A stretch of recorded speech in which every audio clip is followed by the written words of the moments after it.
Hi hello guys welcome back to Aadya colourful. ನಾನು Suma. Friends, ಇವತ್ತಿನ ವಿಡಿಯೋದಲ್ಲಿ ತುಂಬನೇ ಟೇಸ್ಟಿಯಾಗಿ ಈಸಿಯಾಗಿ ಮಾಡುವಂಥ ಒಂದು ರೆಸಿಪಿಯನ್ನು ನಿಮ್ಮ ಜೊತೆ ಶೇರ್ ಮಾಡ್ಕೊಳ್ತಾ ಇದ್ದೀನಿ. ಚಪಾತಿ, ರೊಟ್ಟಿ, ಪೂರಿಗೆ ಈ ರೀತಿ ಕ್ಯಾಪ್ಸಿಕಮ್ ಗ್ರೇವಿನ ಒಂದ್ಸಲ ಮಾಡಿ ತಿಂದರೆ ಮತ್ತೆ ಇದರ ರುಚಿನ ಮರೆಯೋದಿಲ್ಲ. ಅಷ್ಟು ಈಸಿಯಾಗಿ ಮತ್ತು ತುಂಬ ಕ್ವಿಕ್ಕಾಗಿ ಮಾಡುವಂತಹ ಒನ್ ಪಾಟ್ ರೆಸಿಪಿ ಅಂತಲೇ ಹೇಳ್ಬೋದು ಈ ಒಂದು ರೆಸಿಪಿಯನ್ನು. ಸೊ ನೀವು ಅನ್ನಕ್ಕೂ ಕೂಡ ಮಾಡ್ಕೋಬೋದು ಇದನ್ನು. ಸೊ ಮೊದಲನೇದಾಗಿ ಈಗ ಈ ಒಂದು ಕ್ಯಾಪ್ಸಿಕಮ್ ಗ್ರೇವಿಯನ್ನು ಮಾಡೋದು ಹೇಗೆ ಅಂತ ಇವತ್ತಿನ ವಿಡಿಯೋದಲ್ಲಿ ತಿಳ್ಕೊಳ್ಳೋಣ. ಹಾಗೆ ನೀವೇನಾದರೂ ಫಸ್ಟ್ ಟೈಮ್ ನನ್ನ ಚಾನಲ್ಗೆ ವಿಸಿಟ್ ಮಾಡಿದರೆ ಪ್ಲೀಸ್ ಚಾನಲ್ನ ಸಬ್ಸ್ಕ್ರೈಬ್ ಮಾಡ್ಕೊಳ್ಳಿ ಫ್ರೆಂಡ್ಸ್. ಹಾಗೆ ಲೈಕ್ ಮಾಡಿ ಮತ್ತು ಹೆಚ್ಚೆಚ್ಚು ಶೇರ್ ಮಾಡಿ. ಮೊದಲನೇದಾಗಿ ಈಗ ನಾನಿಲ್ಲಿ ಬೆಳ್ಳುಳ್ಳಿಯನ್ನು ತೊಗೊಂಡಿದ್ದೀನಿ ಮತ್ತು ಸ್ವಲ್ಪ ಶುಂಠಿಯನ್ನು ತೊಗೊಂಡಿದ್ದೀನಿ. ಹಾಗೆ ಒಂದು 3 ಟೊಮ್ಯಾಟೊವನ್ನು ಸಣ್ಣದಾಗಿ ಈ ರೀತಿ ಉದ್ದುದ್ದ ಕಟ್ ಮಾಡಿ ತಗೊಳ್ತಾ ಇದ್ದೀನಿ. ರುಬ್ಬೋದಕ್ಕೆ ನಾವು ಇದನ್ನು ತಗೋಬೇಕಾಗುತ್ತೆ. ಸೊ ಮೊದಲನೇದಾಗಿ ಇದನ್ನು ರುಬ್ಕೊಳ್ಳೋಣ ಫಸ್ಟಿಗೆ.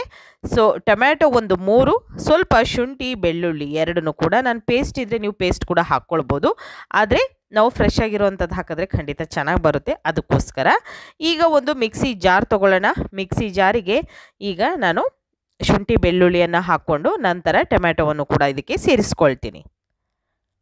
ಟೊಮ್ಯಾಟೊ ಪ್ಯೂರಿಯನ್ನು ಮಾಡ್ಕೋಬೇಕಾಗತ್ತೆ. ಸೊ ಅದಕ್ಕೆ ನಾನು ಅದ್ರ ಜೊತೆ ಶುಂಠಿ ಬೆಳ್ಳುಳ್ಳಿಯನ್ನು ಕೂಡ ಹಾಕ್ಕೊಂಡಿದ್ದೀನಿ. ಈಗ ಇದನ್ನು ನಾವು ನೀರೇನು ಕೂಡ ಹಾಕ್ಕೊಳ್ಳೋದು ಬೇಡ, ಹಾಗೆ ನೀರಿನಂಶ ಟೊಮ್ಯಾಟೊ ಅಲ್ಲಿ ಇರುತ್ತೆ. ಸೊ ಇದನ್ನು ನಾವು ನುಣ್ಣಗೆ ಗ್ರೈಂಡ್ ಮಾಡ್ಕೊಂಡು ಬಂದುಬಿಡೋಣ. ಅದಾದ ನಂತರ ಇವಾಗ ಒಂದು ಅರ್ಧ ಕೆಜಿಯಷ್ಟು ಕ್ಯಾಪ್ಸಿಕಮ್ನ ತೊಗೊಂಡಿದ್ದೀನಿ. ಇಲ್ಲಿ ಕ್ಯಾಪ್ಸಿಕಮ್ನ ನಾನು ಸಣ್ಣದಾಗಿ ಕಟ್ ಮಾಡಿ ತಗೊಂಡಿದ್ದೀನಿ. ಬೇಕು ನಿಮಗೆ ದಪ್ಪ ದಪ್ಪ ಸೈಜಲ್ಲೇ ಬೇಕು ಅನ್ನೋದಾದರೆ ಹಾಗೆ ಕೂಡ ನೀವು ಕಟ್ ಮಾಡ್ಕೋಬೋದು, ಅಥವಾ ಮಕ್ಕಳು ತಿನ್ನೋದಕ್ಕೆ ಇಷ್ಟಪಡಲ್ಲ ಅನ್ನೋದಾದರೆ ಸಣ್ಣದಕ್ಕೂ ಕೂಡ ಮಾಡಿ ನೀವು ಈ ಒಂದು ರೆಸಿಪಿಯನ್ನು ತಯಾರಿಸ್ಕೊಳ್ಬೋದು. ಈಗ ಈ ಕಟ್ ಮಾಡಿರೋಂಥ ಕ್ಯಾಪ್ಸಿಕಮ್ನ ಒಂದು ಬೌಲಿಗೆ ಹಾಕ್ಕೊಳ್ತಾ ಇದ್ದೀನಿ.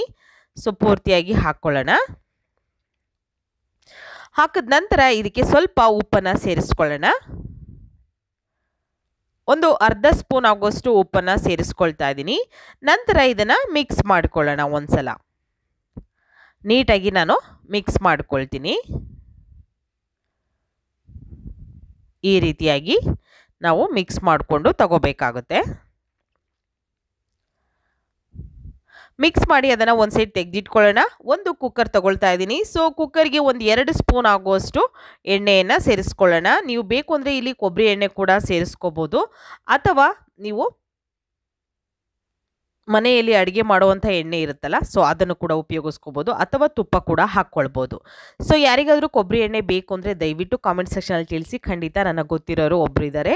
ಸೊ ಅವ್ರ ಹತ್ರ ನಿಮಗೆ ಪ್ಯೂರ್ ಆಗಿರೋಂಥ ಕೊಬ್ಬರಿ ಎಣ್ಣೆ ಸಿಗುತ್ತೆ. ನೀವು ಯಾವುದೇ ಒಂದು ನಿಮ್ಮ ಅಭಿಪ್ರಾಯ ಏನೇ ಇದ್ದರೂ ಖಂಡಿತ ಕಾಮೆಂಟ್ ಸೆಕ್ಷನಲ್ಲಿ ತಿಳಿಸಿ, ಅದಕ್ಕೆ ನಾನು ಆದಷ್ಟು ರಿಪ್ಲೈಯನ್ನು ಮಾಡ್ತೀನಿ. ನಂತರ ಇದಕ್ಕೆ ಒಂದು ಪಲಾವ್ ಎಲೆಯನ್ನು ಸಣ್ಣದಾಗಿ ಕಟ್ ಮಾಡಿ ಹಾಕ್ಕೊಂಡಿದ್ದೀನಿ. ಅದಾದ ನಂತರ ಒಂದು ಅರ್ಧ ಸ್ಪೂನ್ ಆಗುವಷ್ಟು ಸೋಂಪನ್ನು ಹಾಕ್ಕೊಂಡಿದ್ದೀನಿ. ಸ್ವಲ್ಪ ಅದು ಬಿಸಿ ಆಗಲಿ, ಚೆನ್ನಾಗಿ ಎಣ್ಣೆ ಎಲ್ಲ ಬಿಸಿ ಆದ ನಂತರ ಚೆನ್ನಾಗಿ ಅದು ಫ್ರೈ ಆಗಲಿ. ಅದಾದ ನಂತರ ಒಂದು ಏಲಕ್ಕಿಯನ್ನು ಕೂಡ ಸೇರಿಸ್ಕೊಂಡಿದ್ದೀನಿ. ನಂತರ ಒಂದು ಈರುಳ್ಳಿ, ದಪ್ಪ ಸೈಜಲ್ಲಿರುವಂಥ ಒಂದು ಈರುಳ್ಳಿಯನ್ನು ಸಣ್ಣದಾಗಿ ಕಟ್ ಮಾಡಿ ಹಾಕ್ಕೊಂಡಿದ್ದೀನಿ. ನೋಡ್ಬೋದು ನೀವು. ಮೀಡಿಯಮ್ ಸೈಜಲ್ಲಿದ್ದರೆ 2 ತೊಗೊಳ್ಳಿ, ಒಂದು ದಪ್ಪ ಸೈಜಲ್ಲಿದ್ದರೆ 1 ತೊಗೊಳ್ಳಿ ಸಾಕು.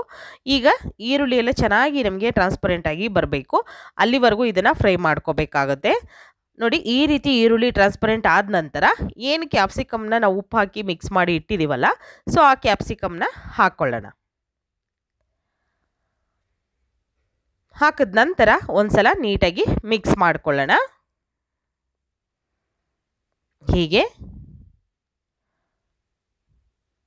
ಈ ರೀತಿಯಾಗಿ ನಾವು ಮಿಕ್ಸ್ ಮಾಡಿಕೊಂಡು ತಗೋಬೇಕಾಗುತ್ತೆ. ಈ ರೀತಿಯಾಗಿ ಮಿಕ್ಸ್ ಮಾಡ್ಕೊಳ್ಳೋಣ. ಎಣ್ಣೆಯಲ್ಲಿ ಕೂಡ ಚೆನ್ನಾಗಿ ಫ್ರೈ ಆಗುತ್ತೆ. ಕ್ಯಾಪ್ಸಿಕಮ್ನ ಜಾಸ್ತಿ ಹೊತ್ತೇನು ಬೇಯಿಸೋದು ಬೇಕಾಗೋದಿಲ್ಲ, ತುಂಬ ಬೇಗ ಬೆಂದೋಗುತ್ತೆ ಅದು. ಈಗ ಮಿಕ್ಸ್ ಆದ ನಂತರ ಒಂದು ಸೆಕೆಂಡ್ ಇದನ್ನು ಹಾಗೆ ನಾನು ಬೇಯೋದಕ್ಕೆ ಬಿಡ್ತಾ ಇದ್ದೀನಿ.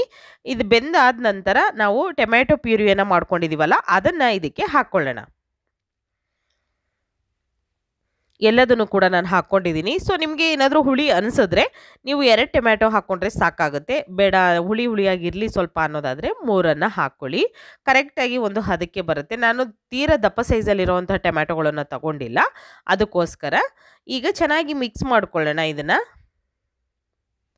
ಮಿಕ್ಸ್ ಮಾಡಿಕೊಂಡು ಇದನ್ನು ನಾವು ಬೇಯೋದಕ್ಕೆ ಬಿಡಬೇಕಾಗುತ್ತೆ. ನೀಟಾಗಿ ಬೆಂದ ನಂತರ ಇಲ್ಲಿ ನಾನು ನೀರಿನ ಅಂಶ ಯಾವುದನ್ನು ಕೂಡ ಹಾಕ್ಕೊಂಡಿಲ್ಲ, ನೀರೇನು ಕೂಡ ಹಾಕ್ಕೊಂಡಿಲ್ಲ. ನಾವು ಏನೀಗ ಮಸಾಲೆ ಹಾಕಿದ್ದೀವಲ್ಲ ಇಷ್ಟರಲ್ಲೇ ಇದು ಬೇಯೋದಕ್ಕೆ ನಾನು ಬಿಟ್ಟಿದ್ದೀನಿ. ಸ್ವಲ್ಪ ಚೆನ್ನಾಗಿ ಬೆಂದ ನಂತರ ಈಗ ಮಸಾಲೆಗಳನ್ನು ಹಾಕ್ಕೊಳ್ಳೋಣ. ಖಾರಕ್ಕೆ ಅನುಗುಣವಾಗಿ ಅಚ್ ಖಾರದ ಪುಡಿಯನ್ನು ಹಾಕ್ಕೊಳ್ತಾ ಇದ್ದೀನಿ. ಕಾಶ್ಮೀರ್ ರೆಡ್ ಚಿಲ್ಲಿ ಪೌಡರ್ನ ನಾನು ಹಾಕ್ಕೊಳ್ತಾ ಇರೋದು 1 ಸ್ಪೂನ್ ಆಗುವಷ್ಟು ಪೌಡರ್ನ ಹಾಕ್ಕೊಂಡಿದ್ದೀನಿ. ನಂತರ 1/4 ಟೀ ಸ್ಪೂನ್ ಆಗುವಷ್ಟು ಅರಿಶಿನ, ಸ್ವಲ್ಪ ಜಾಸ್ತಿ ಏನು ಬೇಕಾಗೋದಿಲ್ಲ, ಸ್ವಲ್ಪ ಅರಿಶಿನ ಹಾಕ್ಕೊಂಡಿದ್ದೀನಿ. ನಂತರ ಒಂದು ಅರ್ಧ ಸ್ಪೂನ್ ಆಗುವಷ್ಟು ಧನಿಯಾ ಪೌಡರ್ನ ಹಾಕ್ಕೊಳ್ತಾ ಇದ್ದೀನಿ. ಜಾಸ್ತಿ ಮಸಾಲೆ ಕೂಡ ಹಾಕ್ಕೊಳ್ಳೋದಿಲ್ಲ. ಈ ಕ್ಯಾಪ್ಸಿಕಮ್ ಗ್ರೇವಿಗೆ ತುಂಬ ಹೆಲ್ದಿಯಾಗಿರುವಂಥ ಈಸಿಯಾಗಿರುವಂಥ ಒಂದು ರೆಸಿಪಿ ಅಂತಲೇ ಹೇಳ್ಬೋದು. ಇದನ್ನು ನೀವು ಆಚೆ ಎಲ್ಲ ಹೋಗಿ ಆಚೆ ಹೋಗಿ ತಿಂದಿರ್ತೀರ, ಆದರೆ ಮನೆಯಲ್ಲಿ ಅದನ್ನು ಮಾಡಿದಾಗ ಯಾಕೆ ಪರ್ಫೆಕ್ಟಾಗಿ ಬರೋದಿಲ್ಲ ಅಂದ್ಕೊಂಡಿರ್ತೀರ. ಖಂಡಿತ ಮಾಡೋದ್ರಲ್ಲಿ ವ್ಯತ್ಯಾಸ ಆಗುತ್ತೆ, ಆದರೆ ಈ ಒಂದು ವಿಧಾನದಲ್ಲಿ ಮಾಡಿ ನೀವೆಲ್ಲರೂ ಕೂಡ ತುಂಬ ಇಷ್ಟಪಡ್ತೀರಾ. ಈಗ ಸ್ವಲ್ಪ ಉಪ್ಪನ್ನು ಸೇರಿಸ್ಕೊಳ್ತಾ ಇದ್ದೀನಿ. ಉಪ್ಪನ್ನು ಹಾಕಿದ ನಂತರ ಒಂದ್ಸಲ ಚೆನ್ನಾಗಿ ಮಿಕ್ಸ್ ಮಾಡ್ಕೊಳ್ಳೋಣ. ಈ ರೀತಿಯಾಗಿ ನಾನು ಮಿಕ್ಸ್ ಮಾಡಿಕೊಂಡು ತಗೊಳ್ತಾ ಇದ್ದೀನಿ. ಚೆನ್ನಾಗಿ ಬೇಯಲಿ ಇದು, ನೀರೇನು ಹಾಕ್ಕೊಳ್ಳೋದಕ್ಕೆ ಹೋಗಬೇಡಿ. ಬೆಂದಾದ ನಂತರ ನಾವು ಇದಕ್ಕೆ ನೀರನ್ನು ಸೇರಿಸ್ಕೋಬೇಕಾಗುತ್ತೆ. ಸ್ವಲ್ಪ ಗರಂ ಮಸಾಲವನ್ನು ಹಾಕ್ಕೊಳ್ತಾ ಇದ್ದೀನಿ ನಾನು. ಇಷ್ಟನ್ನು ಹಾಕಿ ಒಂದ್ಸಲ ಮಿಕ್ಸ್ ಮಾಡಿಕೊಂಡು ಒಂದು ಅರ್ಧ ಕಪ್ ಆಗುವಷ್ಟು ಮೊಸರು ಹಾಕ್ಕೊಳ್ತಾ ಇದ್ದೀನಿ. ಒಂದು 4 ಟೇಬಲ್ ಸ್ಪೂನ್ ಆಗುವಷ್ಟು ಮೊಸರು, ಜಾಸ್ತಿ ಏನು ಬೇಡ. ಮೊಸರು ಇಷ್ಟನ್ನು ಹಾಕಿ ಮಿಕ್ಸ್ ಮಾಡ್ಕೊಳ್ಳೋಣ. ನೀಟಾಗಿ ಮಿಕ್ಸ್ ಮಾಡ್ತಾ ಇದ್ದೀನಿ. ಮಿಕ್ಸ್ ಮಾಡಿಕೊಂಡು ಇದನ್ನು ಹೀಗೆ ಬೇಯಿಸ್ತಾ ಇದ್ದೀನಿ. ಮೊಸರಲ್ಲಿ ಏನು ಒಂದು ಹಸಿ ವಾಸನೆ ಇರುತ್ತಲ್ಲ ಅದೆಲ್ಲ ಹೋಗಿ ನೀಟಾಗಿ ಅದು ಸೈಡಲ್ಲೆಲ್ಲ ಎಣ್ಣೆ ಬಿಟ್ಕೊಳ್ತಾ ಇರಬೇಕು, ಆಗ ನಮಗೆ ಪರ್ಫೆಕ್ಟಾಗಿ ಆಗಿದೆ ಅಂತ. ಅದಕ್ಕೋಸ್ಕರ ಇದನ್ನು ಬೇಯೋದಕ್ಕೆ ಬಿಟ್ಟಿದ್ದೀನಿ. ಹೀಗೆ ಈಗ ಸ್ವಲ್ಪ ನೀರನ್ನು ಹಾಕ್ಕೊಳ್ತಾ ಇದ್ದೀನಿ. ನೀರನ್ನು ಹಾಕಿದ ನಂತರ ಒಂದ್ಸಲ ಮಿಕ್ಸ್ ಮಾಡ್ಕೊಳ್ಳೋಣ. ನಾನಿಲ್ಲಿ ಚಪಾತಿ, ರೊಟ್ಟಿ, ಪೂರಿಗೆ ಆಗುವಂಥ ಒಂದು ಕಾಂಬಿನೇಷನ್ ಇರುವಂತಹ ಒಂದು ಕ್ಯಾಪ್ಸಿಕಮ್ ಗ್ರೇವಿಯನ್ನು ನಿಮ್ಮ ಜೊತೆ ಶೇರ್ ಮಾಡ್ಕೊಳ್ತಾ ಇರೋದು. ಸೊ ನೀವು ಅನ್ನಕ್ಕೆ ಮಾಡ್ಕೊಳ್ತೀವಿ ಅಂದರೆ ಸ್ವಲ್ಪ ನೀರನ್ನು ಹೆಚ್ಚಿಗೆ ಹಾಕ್ಕೋಬೇಕಾಗುತ್ತೆ. ರೊಟ್ಟಿ ಚಪಾತಿಗಿದ್ರೆ ಸ್ವಲ್ಪ ಗಟ್ಟಿಯಾಗಿದ್ದರೆ ಚೆನ್ನಾಗಿರುತ್ತೆ, ಅದಕ್ಕೋಸ್ಕರ.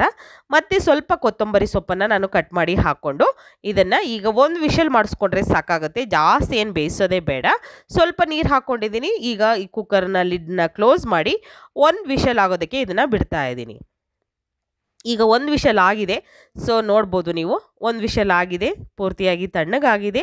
ಅದಾದ ನಂತರ ಈಗ ಎಷ್ಟು ಚೆನ್ನಾಗಿ ಬಂದಿದೆ ಅಂತ. ಸೊ ಇಲ್ಲಿ ಪೂರಿ ಮತ್ತು ಚಪಾತಿ, ರೊಟ್ಟಿಗೆ, ಅನ್ನಕ್ಕೆ ಬೇಕಾದರೆ ನಿಮಗೆ ಸ್ವಲ್ಪ ನೀರನ್ನು ಹಾಕ್ಕೊಳ್ಬೇಕಾಗತ್ತೆ. ಪೂರಿ ಚಪಾತಿಗೆಲ್ಲ ಸೂಪರ್ ಆಗಿದೆ. ಇಷ್ಟು ಥಿಕ್ಕಾಗಿದ್ದರೆ ಸಾಕು, ಅಥವಾ ಸ್ವಲ್ಪ ಗ್ರೇವಿ ಥರ ಬೇಕು ಅನ್ನೋದಾದರೆ ಇನ್ನು ಸ್ವಲ್ಪ ನೀರನ್ನು ನೀವು ಆ್ಯಡ್ ಮಾಡ್ಕೋಬೇಕಾಗತ್ತೆ.